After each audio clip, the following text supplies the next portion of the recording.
Hello दोस्तों, आप सब कैसे हैं? आई होप कि आप सब बहुत बढ़िया होंगे, अपना तैयारी अच्छा से अच्छा कर रहे होंगे।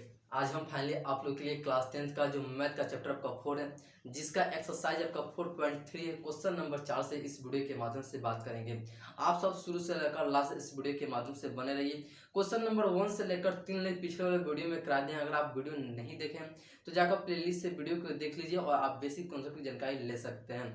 चलिए फाइनली मैं 4 से क्वेश्चन की बात करते हैं। आप क्वेश्चन स्क्रीन बोर्ड पर देख सकते हैं। क्वेश्चन नंबर 4 आपको दिख रहा होगा। 4.3 का कितने नंबर 4 नंबर क्वेश्चन दिख रहा होगा। आसान क्वेश्चन है और लेकिन मोस्ट इंपोर्टेंट क्वेश्चन है। ये क्वेश्चन हमेशा बिहार बोर्ड एग्जाम में पूछे जाते हैं। जैसे क्वेश्चन क्या कर रहा है कि 4 नंबर क्वेश्चन कर रहा है कि 3 वर्ष पूर्व रहमान की आयु, आप क्वेश्चन स्क्रीन बोर्ड पर देख सकते हैं, क्वेश्चन दिख रहा होगा कि रहमान की आयु वर्षों में तथा का व्युत्क्रम और अब से 5 वर्ष पश्चात आयु के व्युत्क्रम का योग 1/3 है। इसकी वर्तमान आयु क्या ज्ञात करनी है? क्या करनी है? वर्तमान आयु फाइंड आउट करनी है। आप किसी भी क्वेश्चन को बनाने से पहले आपको देखना चाहिए कि हमको क्या निकालने के लिए क्वेश्चन हमको कह रहा है। अगर आपको कह रहा है कि क्वेश्चन कुछ भी कहे, उसके अकॉर्डिंग आपको काम करना चाहिए। जैसे यहाँ पर कह रहा है कि उसके वर्तमान आयु हमको फाइंड आउट करनी है। हमको तो रहमान की वर्तमान आयु पता नहीं है। हम क्या करेंगे, रहमान की वर्तमान आयु मान लेते हैं, कुछ चर मान लेते हैं। कितने नंबर क्वेश्चन है? 4 नंबर क्वेश्चन है। मान लेते हैं कि रहमान की आयु माना कि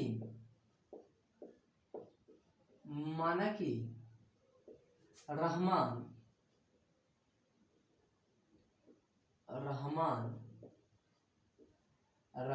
की वर्तमान आयु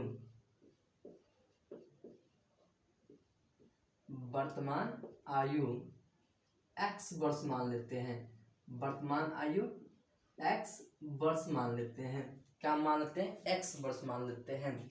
तो अब बताइए, अगर आपसे पूछा जाए कि 3 वर्ष पूर्व मतलब क्या जी? पहले 3 वर्ष पूर्व रहमान की आयु क्या होगा? अगर पूछा जाए कि 3 वर्ष पूर्व, क्या जी? 3 वर्ष पूर्व रहमान की वर्तमान आयु क्या होगा? तो x-3 वर्ष हो जाएगा। आप क्या कहिएगा? x-3 वर्ष होगा। अब बताइए, अगर 5 वर्ष पश्चात मतलब अगर 5 वर्ष बाद की बात की जाए कि 5 वर्ष बाद रहमान की वर्तमान आयु क्या होगा, तो क्या होगा? x+5 होगा। जिस तरह आप 5 वर्ष पूर्व मतलब पहले ज्ञात किए, x-3 किए हैं, उसी तरह यहाँ पर 5 वर्ष पश्चात मतलब 5 वर्ष बाद में रहमान की आयु कितना हो जाएगा? x+5 हो जाएगा। क्या होगा? x+5। जैसे क्वेश्चन अकॉर्डिंग कर रहा है कि यहाँ पर कि 5 वर्ष पूर्व, क्या कर रहा है? 5 वर्ष पूर्व रहमान की वर्तमान आयु बराबर क्या होगा? x+5 वर्ष हो जाएगा। x+5 वर्ष हो जाएगा। चलिए, अब आपको क्वेश्चन में और भी कर रहा है कि इसके व्युत्क्रम, क्या करे? इसके व्युत्क्रम मतलब जो आपको यहाँ पर रहमान की पूर्व आयु और यहाँ पर रहमान की पश्चात आयु का इसका व्युत्क्रम निकालने के लिए, क्या जी? इसका व्युत्क्रम निकालने के लिए पश्चात तो इसके क्या होगा? इसका व्युत्क्रम कैसे फाइंड आउट होगा? जैसे अगर यहाँ पर x-3 है, x-3 नीचे 1 दे दे तो कोई प्रॉब्लम नहीं होगा, बात बराबर ही है। मान कितना जाएगा इसका? x-3 ही आएगा। तो अगर हम x-3/1 को इसको हम पलट दें, मतलब इसका व्युत्क्रम मतलब उल्टा कर दें, तो क्या होगा? 1/x-3 होगा। क्या होगा जी? 1/x-3 होगा। तो यहाँ पर 3 वर्ष पूर्व के लिए व्युत्क्रम क्या होगा? इसका व्युत्क्रम क्या होगा जी? 3 वर्ष पूर्व का इसका व्युत्क्रम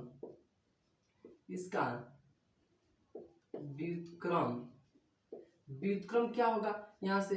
तो x/x-3 वर्ष हो जाएगा। इतना वर्ष हो जाएगा।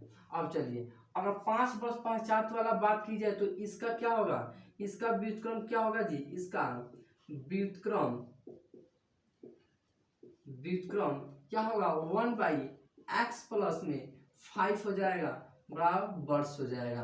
सिंपली आपको क्या करना है, आपको कॉन्सेप्ट से आपको क्वेश्चन को बनाना है। अगर आपको कॉन्सेप्ट आपका क्लियर रहेगा तो कोई भी क्वेश्चन आपको बन जाएगा। चलिए अगर हम अकॉर्डिंग टू क्वेश्चन से बात करते हैं, अकॉर्डिंग टू क्वेश्चन के अनुसार तो क्या कर रहा है, कर रहा है कि इस दोनों के व्युत्क्रम का योग कितना है, 1/3 है। क्या है जी, 1/3 है। मतलब इस 3 वर्ष पूर्व इसका व्युत्क्रम कितना है, तो 1/x-3 है। प्लस में इसका व्युत्क्रम कितना है, 5 + 50 का, तो 1/x प्लस में 5 है, बराबर यहाँ पर किसका मान कितना है, 1/3 है। क्या है जी, 1/3 है। अब चलिए अगर आप यहाँ पर सिंपली देखिएगा तो ये आपको भिन्न का जोड़ आपको घटाव दिख रहा होगा। तो सिंपली हम क्या करेंगे, भिन्न का जोड़ और घटाव करेंगे। तो इसका हम क्या करेंगे, लॉसर ले लेंगे। क्या करेंगे जी, लॉसर ले लेंगे। तो लॉसर लीजिएगा तो क्या होगा, x-3 और x + 5 आपका लॉसर आ जाएगा, करेक्ट। अब जब आप x-3 से यहाँ से डिवाइड दीजिएगा, उसको भाग दीजिएगा, तो x + 5 का आएगा। x + 5 में जब 1 से हम मल्टीप्लाई मतलब गुना कराएंगे तो क्या आएगा, x प्लस में 5 हो जाएगा।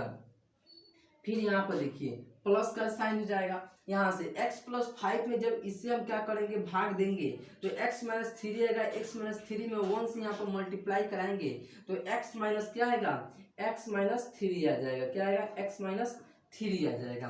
अब चलिए बराबर 1/3 हो जाएगा। अब चलिए एक स्टेप और बढ़ते हैं। तो यहाँ पर क्या होगा, सिंपली इसको हल कर दीजिएगा। तो x प्लस में 5, यहाँ से प्लस, यहाँ पर प्लस में तो प्लस के साथ ही रहेगा तो x हो जाएगा, और प्लस माइनस माइनस हो जाएगा तो यहाँ पर कितना हो जाएगा, 3 हो जाएगा, बटा यहाँ पर देखिए इसको क्या करना है, मल्टीप्लाई कराना है। तो फर्स्ट जो पद है उससे सारे पद में इसमें करा दीजिए, 3 से फिर इसमें करा दीजिए, स्टेप बाय स्टेप काम कीजिए। अगर हम x में इसे x से कराते हैं तो क्या होगा, x² हो जाएगा। फिर जब x में जब 5 से कराएंगे तो क्या होगा, 5x हो जाएगा। जब -3 से x में कराएंगे तो क्या होगा, -3x हो जाएगा। -3 से जब 5 में कराएंगे तो प्लस माइनस माइनस हो जाएगा, 5 × 15 हो जाएगा, बराबर 1/3 हो जाएगा। क्या होगा जी, 1/3 हो जाएगा। चलिए एक स्टेप और बढ़ लेते हैं। एक स्टेप जैसे हम बढ़ते हैं तो ऊपर वाला क्या होगा, x यहाँ पर देखिए, तो x से x क्या होगा, 2x हो जाएगा। क्या होगा जी, 2x हो जाएगा। क्या होगा, 2x हो जाएगा। अब देखिए 5 में से जब 3 को घटाइएगा तो कितना आएगा, 2 आएगा, बटा का साइन। यहाँ पर क्या होगा, x² जब 5 में से आप 3 को घटा दीजिएगा तो कितना आएगा, 2 आएगा, 2x हो जाएगा। माइनस कितना होगा, 15 हो जाएगा, बराबर 1/3 हो जाएगा। आप क्रॉस मल्टीप्लाई गुना करा दीजिए, मतलब 3 में इस ऊपर वाले टर्म से करा दीजिए, 1 से इसमें करा दीजिए। चलिए इसे क्या करते हैं, हम मल्टीप्लाई करा देते हैं। यहाँ पर इसको हम मिटा देते हैं। यह क्या है आपका रफ किए, यहाँ पर हम इसको क्या करते हैं, सोल्व करते हैं। यहाँ पर हम इसको यहाँ पर हम डायरेक्ट आगे हैं। अब चलिए मल्टीप्लाई कराते हैं। 1 में जब इससे कराइएगा तो क्या होगा, x² हो जाएगा। क्या होगा जी, x² हो जाएगा, प्लस में 2x - 15 हो जाएगा, बराबर जब 3 में जब इससे मल्टीप्लाई करेगा तो कितना होगा, 3 दूनी 6x हो जाएगा कि नहीं हो जाएगा, 6x हो जाएगा। और प्लस में कितना होगा जी, 6 हो जाएगा। कितना होगा, 6 हो जाएगा। यहाँ पर देखिए 6 हो जाएगा। अब चलिए अब इसके एक स्टेप और भी काम करते हैं, एक स्टेप और बढ़ते हैं। तो यहाँ पर देखिएगा x² को x² के यहीं पर हम लिख देते हैं, x²। चलिए यहाँ पर देखिए जो चर है इसको इस साइड करते हैं और चर को एक साइड करते हैं। 6x इसको हम क्या करते हैं, इस साइड हम ला लेते हैं। तो जब 6x को इस साइड हम लाएंगे तो क्या होगा, प्लस में तो इस साइड आएगा माइनस में हो जाएगा, प्लस में 2x माइनस में 6x हो जाएगा। और यहाँ पर -15 प्लस में तो इस साइड आएगा तो क्या होगा, माइनस में हो जाएगा, बराबर 0 हो जाएगा। चलिए एक स्टेप और बढ़ते हैं। तो x² हो जाएगा, जब घटाइएगा तो यहाँ पर कितना आएगा, 4x हो जाएगा। यहाँ से माइनस माइनस क्या होता है जी, प्लस होता है। क्या होता है, प्लस होता है। और 15 और 6 कितना हो गया, 21 हो गया। कितना हो गया जी, 21 हो गया, बराबर 0 हो जाएगा। अब आप ध्यान से देखिएगा तो ये आपका क्या होगा, क्वाड्रेटिक इक्वेशन मतलब द्विघात समीकरण आपको दिख रहा होगा। इसे आपको सिंपली क्या करना है, हल करना है, हल करके आपको मान निकाल सकते हैं। तो एक्स स्क्वायर का जो कोफिशिएंट क्या है, 1 है। 1 में क्या करेंगे, लास्ट 6 के वाला मान से क्या करें, मल्टीप्लाई कराएंगे तो कितना है, 21 रहेगा। अब इस 21 का फैक्टर ऐसे करना है, इसे ऐसे ब्रेक करना है, जोड़े या घटाए कितना चाहिए, 4 आना चाहिए। कितना आना चाहिए जी, 4 आना चाहिए। तो यहाँ पर करते हैं तो 7 तिरका 21 आता है। कितना आता है जी, 7 तिरका 21 आता है। जब इसे आप घटाइएगा तो कितना आ जाएगा, 4 आपका आ जाएगा। चलिए तो क्या होगा, एक्स स्क्वायर हो जाएगा, माइनस में 7x दे दीजिए, प्लस में 3x कर दीजिए, माइनस 21 बराबर 0 हो जाएगा। इसे आप सोल्व कीजिएगा तो आपका यही ऊपर वाला इक्वेशन आपको आ जाएगा। चलिए एक स्टेप और बढ़ते हैं। इस दोनों में से आप x को कॉमन कीजिएगा तो x माइनस कितना होगा, 7 हो जाएगा। और यहाँ से दोनों में से क्या कीजिएगा, कॉमन कीजिएगा, प्लस 3 कॉमन कीजिएगा तो क्या होगा, 3 कॉमन कीजिएगा तो x माइनस 7 हो जाएगा, बराबर 0 हो जाएगा। क्या होगा जी, 0 हो जाएगा। चलिए अब आप ध्यान से देखिएगा, इस दोनों में आपको x माइनस 7 दोनों में आपको दिख रहा होगा। इस दोनों में से क्या करेंगे, x माइनस 7 कॉमन कर लेंगे। तो जैसे हम x माइनस 7 दोनों में से कॉमन करते हैं तो क्या बच जाएगा, x प्लस 3 बच जाएगा, बराबर 0 के बराबर हो जाएगा। चलिए अब इस दोनों को क्या कर देंगे, 0 के बराबर कर देंगे।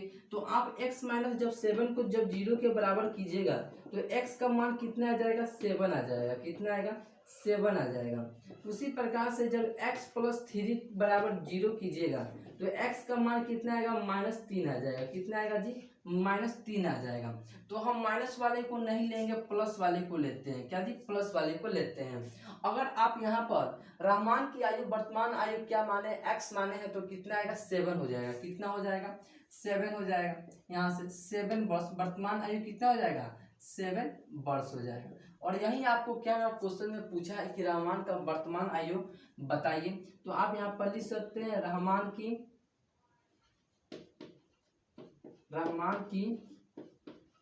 वर्तमान आयु बराबर 7 वर्ष। कितना, 7 वर्ष। तो इस प्रकार से आप क्या कर सकते हैं, क्वेश्चन को सोल्व कर सकते हैं। आप बारीकी से क्वेश्चन को बना सकते हैं, कॉन्सेप्ट के साथ क्वेश्चन को बना ले सकते हैं। चलिए आई होप कि आपको ये समझ में आया होगा 4 नंबर क्वेश्चन को किस तरह बनाते हैं। तो चलिए आप झट से लिखिए, फिर मिटाते हैं, 5 नंबर क्वेश्चन की ओर बढ़ते हैं। चलिए आप सब लिख चुके होंगे, इसे हम मिटाते हैं और 5 नंबर क्वेश्चन की ओर बढ़ते हैं। आसान क्वेश्चन है 5 नंबर। जिस तरह आप यहाँ पर 4 नंबर क्वेश्चन को सोल्व किए हैं उसी तरह 5 नंबर क्वेश्चन को भी क्या कर सकते हैं, आप सोल्व कर सकते हैं। बेसिक कॉन्सेप्ट के साथ सोल्व कर सकते हैं। तो चलिए 5 नंबर क्वेश्चन की ओर बढ़ते हैं। इस बोर्ड को क्या करते हैं, क्लीन कर देते हैं, फ्रेश हो जाए, फिर क्वेश्चन को सोल्व करते हैं। चलिए 5 नंबर क्वेश्चन को सोल्व करते हैं। 5 नंबर क्वेश्चन आप स्क्रीन बोर्ड पर देख सकते हैं। क्वेश्चन आपको दिख रहा होगा। 5 नंबर कह रहा है कि एक क्लास टेस्ट जब हो रहा है, जब एक क्या हो रहा है, टेस्ट हो रहा है क्लास में, तो उस क्लास टेस्ट में शेफाली के गणित और अंग्रेजी में प्राप्त किए गए अंकों का योग 30 है। यदि उसको गणित में 2 अंक अधिक और अंग्रेजी में 3 अंक कम मिलते हो तो उसे अंकों का गुणनफल 210 होता है। उसके द्वारा दोनों विषयों में प्राप्त किए गए अंकों का संख्या, अंकों ज्ञात करना है, फाइंड आउट करना है, मार्क्स ज्ञात करना है। चलिए क्वेश्चन आपको समझ में आ चुका है। जैसे क्वेश्चन आपका कह रहा है कि एक क्लास रूम है, उस क्लास रूम में एक आपको एग्जाम हो रहा है, मतलब टेस्ट हो रहा है। उस टेस्ट में एक शेफाली नाम की लड़की है, जो लड़की एग्जाम दे रही है, जिसमें गणित और अंग्रेजी का टोटल अंक है जो 30 नंबर का आपका पेपर है।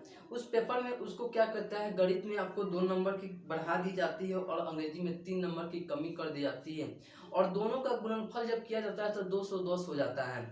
तो उस प्रकार से कह रहा है कि उसके अंकों का विषय सब्जेक्ट जो अंक मार्क्स आया है, उस मार्क्स को क्या करना, फाइंड आउट करना है। सबसे पहले हम क्या करते हैं, अगर मान लेते हैं, अगर गणित का अंक अगर मान लेते हैं x मान लेते हैं, अंग्रेजी का अंक हमको पता चल जाएगा। अगर हम 5 नंबर क्वेश्चन को क्या करते हैं, सोल्व करते हैं। मान लेते हैं कि माना कि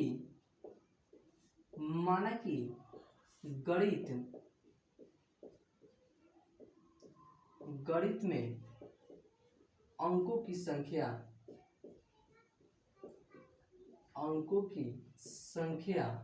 बराबर x। क्या जी, x मान लेते हैं। तो अंग्रेजी का अंक कितना हो जाएगा, अंग्रेजी का, तो अंग्रेजी में अंकों की संख्या कितना हो जाएगा जी, टोटल आपका नंबर कितना है 30 से, कितना है संख्या कितना है 30 से, नंबर अंकों की संख्या कितना है 30 से। जब 30 में से अगर हम मैथ वाले नंबर को घटा देते हैं तो इंग्लिश वाला मेरा नंबर बच जाएगा। अब चलिए, अब अकॉर्डिंग टू क्वेश्चन के अनुसार हम देखते हैं, अकॉर्डिंग टू क्वेश्चन के अनुसार हम क्या करते हैं, इस क्वेश्चन को बनाते हैं। क्वेश्चन आपका क्या कर रहा है, प्रश्न अनुसार आपका कर रहा है कि गणित में 2 अंक बढ़ा दी जाए। क्या कर रहा है मेरे दोस्त, जब गणित का जो अंक जो अंकों का नंबर है, जो संख्या है, उस जो संख्या क्या है x है, तो कर रहे हैं इस x में अगर आप 2 अंक बढ़ा दीजिए, क्या कीजिए 2 अंक बढ़ा दीजिए, और अंग्रेजी में 3 अंक की कमी कर दीजिए। क्या कर रहा है, अंग्रेजी में आप 3 अंक की कमी कर दीजिए। तो अंग्रेजी का टोटल नंबर कितना है यहाँ पर, तो 30 माइनस एक्स है, और कर है इसमें आप 3 नंबर की कमी कर दीजिए, जिसका आपका यहाँ पर गुणनफल मतलब कितना दिया है, 210 दिया है। कितना दिया है, 210 दिया है। आपका ये क्वेश्चन में कर रहा है, इसी क्वेश्चन को क्या करना है, आपको सोल्व करना, आपको बाकी से सोल्व करना है, और आसान कॉन्सेप्ट के साथ सोल्व करना है। अब चलिए इसे क्या करते हैं, सोल्व करते हैं। तो आप यहाँ पर ध्यान से देखिएगा, अगर इसे एक स्टेप बढ़ते हैं तो x प्लस 2 हो जाएगा, x प्लस 2, और यहाँ पर देखिएगा जब 30 में से जब 3 को घटाइएगा तो कितना आएगा, 27 आ जाएगा। कितना आएगा, 27 आएगा, सही कहा। तो 27 माइनस एक्स हो जाएगा बराबर 210 हो जाएगा। क्या होगा जी, 210 हो जाएगा। अब चलिए एक स्टेप और बढ़ते हैं। जब यहाँ पर आप यहाँ से सिंपली मल्टीप्लाई गुना कराइएगा तो क्या होगा जी, 27x हो जाएगा। क्या होगा, 27x हो जाएगा। अब चलिए जब x में माइनस एक्स से कराएंगे तो माइनस एक्स स्क्वायर हो जाएगा। क्या होगा, माइनस एक्स स्क्वायर हो जाएगा। यहाँ तो आप कर दिए, x से कर दिए, अब 2 से करना है। जब 2 में जब 27 से कीजिएगा तो कितना हो जाएगा जी, 54 हो जाएगा, 54 हो जाएगा। 7 दूनी 14, 2 दूनी 4, 1 5, 54 हो जाएगा। जब 2 में जब x से कीजिएगा तो कितना आएगा, माइनस के साथ, प्लस माइनस माइनस 2x हो जाएगा बराबर 210 हो जाएगा। कितना होगा, 210 हो जाएगा। अब चलिए एक स्टेप और बढ़ते हैं। जब माइनस एक्स को इस साइड के यहाँ पर लिखते हैं, सजा कर हम लिखते हैं तो एक्स स्क्वायर। जब 27 में से जब यहाँ पर 2 आपको दिख रहा हो तो 2 को हम क्या करते हैं, घटा देते हैं, तो कितना होगा, 25 हो जाएगा। प्लस के साथ कितना हो जाएगा मेरे दोस्त, तो 25x हो जाएगा। करेक्ट। अब चलिए जब यहाँ पर माइनस प्लस में है, 210 क्या है, प्लस में, तो इस साइड लाएंगे तो क्या होगा, माइनस में हो जाएगा। क्या होगा, माइनस में हो जाएगा। क्या होगा, प्लस 54, यहाँ पर माइनस 210 हो जाएगा बराबर 0 हो जाएगा। क्या होगा, 0 हो जाएगा। जब 210 में से जब 54 को घटाइएगा, क्या कीजिएगा, 210 में से 54 को घटा देना है, तो यहाँ पर 10 में से 4 घटाइएगा तो 6 हो जाएगा, और यहाँ पर 10 में से 5 घटाइएगा 5 हो जाएगा, एक मतलब 156 आपका आ गया। क्या आ गया जी, 156 आपका आ गया।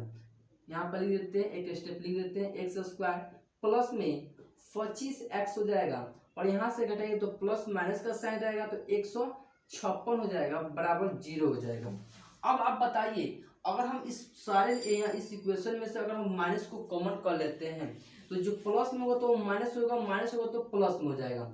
माइनस कॉमन कर लेते हैं तो क्या होगा, एक्स स्क्वायर माइनस के साथ 25x हो जाएगा, प्लस में 156 हो जाएगा बराबर 0 हो जाएगा। यही तो आपका हो जाएगा। जब इस माइनस को इस साइड पलटिएगा तो क्या होगा, 0 हो जाएगा, और आपका इक्वेशन क्या बनकर रेडी हो जाएगा, x square minus 25x plus में 156 बराबर 0 हो जाएगा। यही आपका इक्वेशन बनकर रेडी हो गया। यह इक्वेशन आपको क्या चीज में देखने को मिल रहा होगा, तो क्वाड्रेंट इक्वेशन आपको द्विघात समीकरण में इक्वेशन देखने को मिल रहा होगा। चलिए इसे क्या करते हैं, सोल्व करते हैं।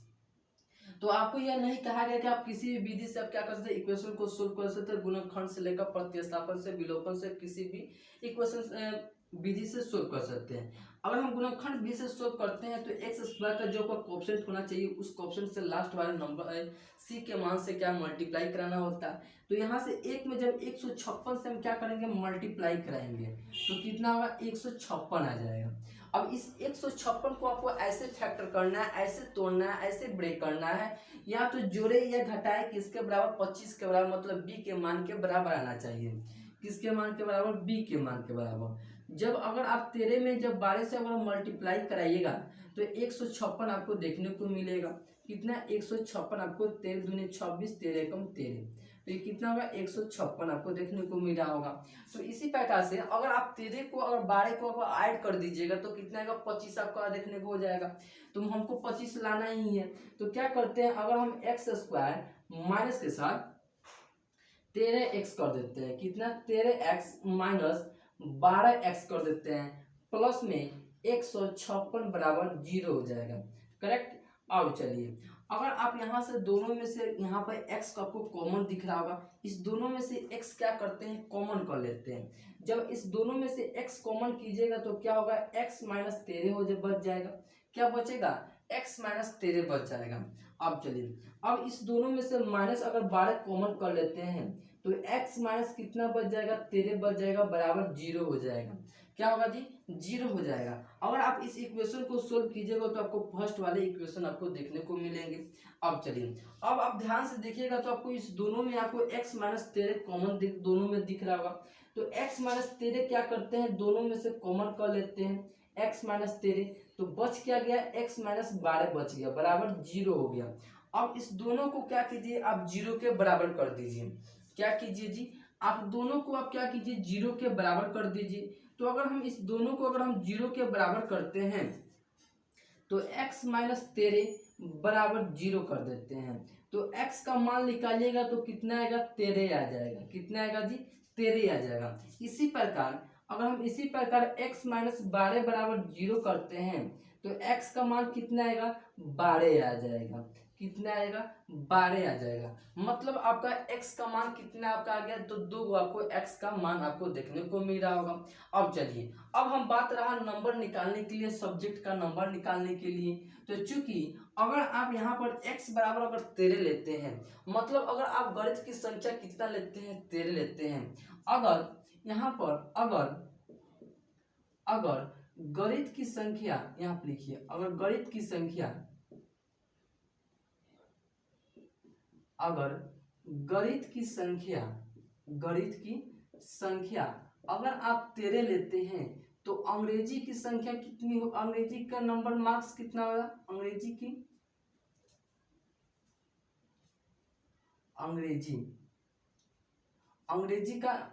की यहाँ पर अंकों की संख्या, अंग्रेजी की अंकों यहाँ पर लिखिए, अंक लिख दीजिए, अंक कर दीजिए, अंग्रेजी की अंक की संख्या बराबर कितना हो जाएगा 30 में से क्या घटाना होगा 13 घटाइएगा। कितना घटाइएगा जी? 30 में से आपको कितना घटाना होगा 13 घटाना होगा। चलिए यहाँ से क्या करते हैं 13 घटा देते हैं तो कितना होगा 17 हो जाएगा। अगर आप x का मान, अगर आप गणित का मान कितना लेते हैं, अगर 12 लेते हैं, गणित का लेते हैं अगर 12 लेते हैं तो अंग्रेजी का कितना हो जाएगा जी? अंग्रेजी का कितना हो जाएगा, कितना हो जाएगा जी बोलिए। तो यहाँ से बोल कीजिएगा तो आपका 18 आपका अंग्रेजी का मार्क्स हो जाएगा। कितना हो जाएगा 18 हो जाएगा। तो इस प्रकार से क्या कर सकते हैं आप क्वेश्चन को बना सकते हैं, आप अंग्रेजी और मैथ के संख्या नंबर आप फाइंड आउट कर सकते हैं। तो आई होप कि आपको ये समझ में आया होगा 5 नंबर क्वेश्चन को हम कैसे बनाते हैं, 4 नंबर क्वेश्चन कैसे बनाते हैं। ये दोनों क्वेश्चन बनाने से आपको बेसिक कंसेप्ट की जानकारी होनी चाहिए। जैसे हमको क्या होना चाहिए, इस क्वाड्रेंट इक्वेशन जो आपको होना चाहिए, जो आपका क्वाड्रेंट इक्वेशन का स्टैंडर्ड फॉर्म क्या होता है बोलिए, तो ए एक्स स्क्वायर होता है, एक्स स्क्वायर प्लस में बी एक्स प्लस में सी बराबर 0, ए नॉट इक्वल 0 के बराबर होना चाहिए। ये आपका कंडीशन है। इस आपको जो क्वाड्रेंट इक्वेशन है, इस क्वाड्रेंट इक्वेशन को सॉल्व करना आपको आना चाहिए। क्या आना चाहिए? फर्स्ट कंडीशन क्या है, आपको इस क्वाड्रेंट इक्वेशन को सॉल्व करना आपको आना चाहिए। तो सोल्व करने का यहाँ पर जैसे देख सकते हैं, दोनों आपको क्वेश्चन में देखे हैं, तो दोनों क्वेश्चन में आपको क्वाड्रेंट इक्वेशन आपको देखने को मिला है। यहाँ पर क्वाड्रेंट इक्वेशन, इस क्वाड्रेंट इक्वेशन को कैसे सोल्व किया जाता है तो हमको पिछले वीडियो में बता दिए, बाकी से स्टेप बाय स्टेप बताए हैं, वहां से जाकर आप कौन सी जानकारी ले सकते हैं। फिर भी यहाँ पर आपको समझ में आ चुका होगा कि कैसे सोल्व करते हैं। तो सोल्व करने का अगर गुणनखंड विधि से सोल्व करते हैं, प्रतिस्थापन विलोपन किसी भी विधि से सोल्व कर सकते हैं। जैसा कोई एक इक्वेशन दिया गया तो गुणनखंड विधि से सोल्व करते हैं, तो एक्स स्क्वायर का कोएफिशिएंट के साथ लास्ट वाले जो सी का मान होता है उसके मान से मल्टीप्लाई कराकर उसका फैक्टर करके उसको ब्रेक करके सोल्व कर देते हैं। तो चलिए आज के लिए इतना ही, फिर मिलते हैं नेक्स्ट वीडियो में। वीडियो कैसा लगा आप कमेंट बॉक्स में जरूर कमेंट कीजिए, और चैनल पर नए हो तो चैनल को सब्सक्राइब कर दें और साथ में बेल आइकन दबा दीजिए। बेल आइकन दबाने से फायदा होगा, मैं कोई भी वीडियो बनाऊँ तो तुरंत पड़ जाएगा, आप अच्छा से अच्छा तैयारी कर सकते हैं। फिर मिलते हैं नेक्स्ट वीडियो में, अब तक के लिए जय हिंद।